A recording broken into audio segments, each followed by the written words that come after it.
Good morning, all. Let's continue with the topic memory. Today, we will discuss about some of the characteristics of memory, especially regarding the storage locations and addresses.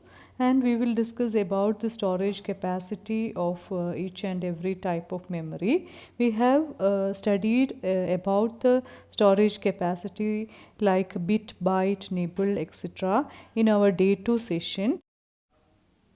Now we will see what you mean by storage location and what are the different types of addresses. Storage components may be either internal or external to the computer. Internal memory is directly accessible by the processor. For example, it include CPU registers, cache memory and main memory. External memory consists of secondary storage devices that are used to store huge amount of data, which include hard disk, memory tape, etc. Next, we will see what you mean by a memory address. A memory address is a reference to a specific memory location used at various levels by software and hardware. We have to find the location inside a memory. For that, we are using the memory address.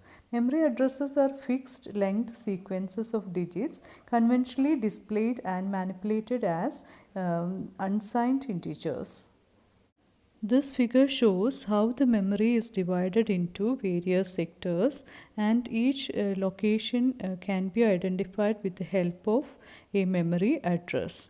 If we want to store data into memory, we must mention the address or the location where it is to be stored.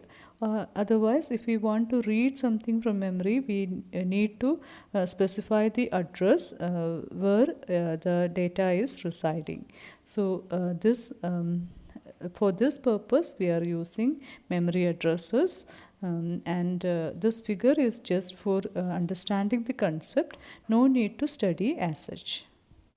There are two types of memory addresses. First one is physical addresses and the second one is logical or virtual addresses. Main memory consists of many memory locations. Each has a physical address which is a code. The CPU or other devices can use the code to access the corresponding memory location. This we have seen with the figure in the previous slide. This is an example for physical addresses. We are dividing the main memory into different locations, and each one will have a physical address. Logical or virtual addresses are used by a computer program, and these are generally called as logical or virtual addresses. The mappings between logical addresses and physical addresses are done with the help of memory management unit of operating system. We will study about these in your second semester. For better understanding about this type of addressing, I have included this figure also. You just see how the virtual addresses are translated into physical addresses and how the memories are handled with the help of these addresses.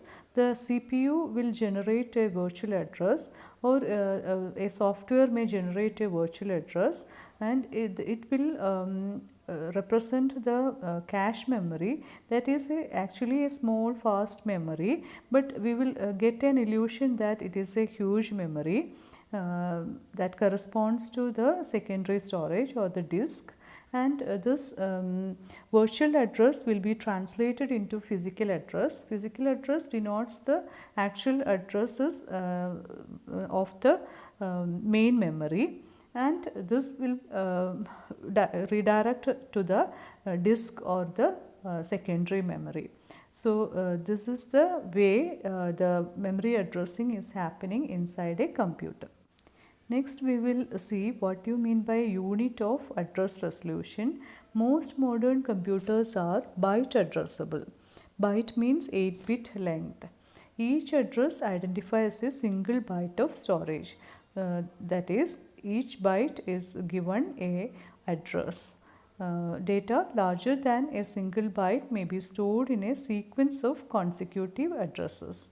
And the other type is word addressable, where the minimal addressable storage unit is exactly the processor's word.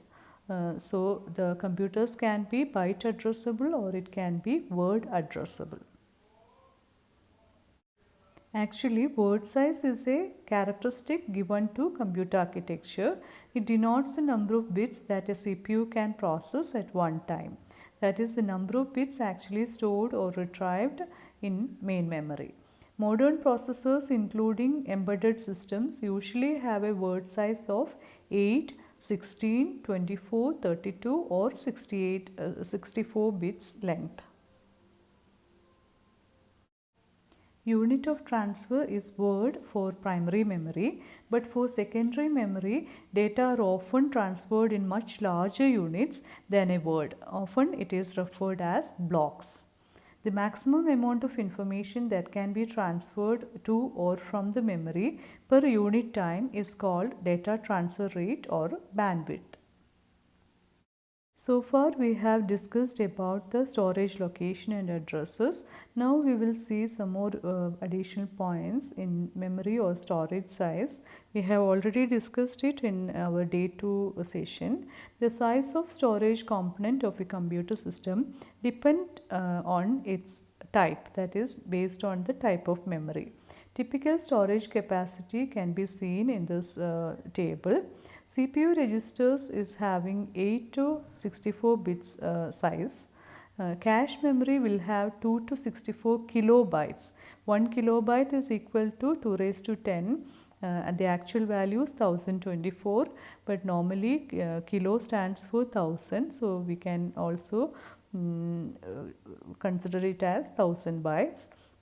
And main memory will have a particular size which ranges from 1 to 2 raised to 10 megabytes. 1 megabyte is equal to 3 bytes. And the secondary memory will have several GB, that are gigabytes of memory, and it will range up to terabytes. Okay, terabyte means 2 raised to 40 bytes. Thank you all.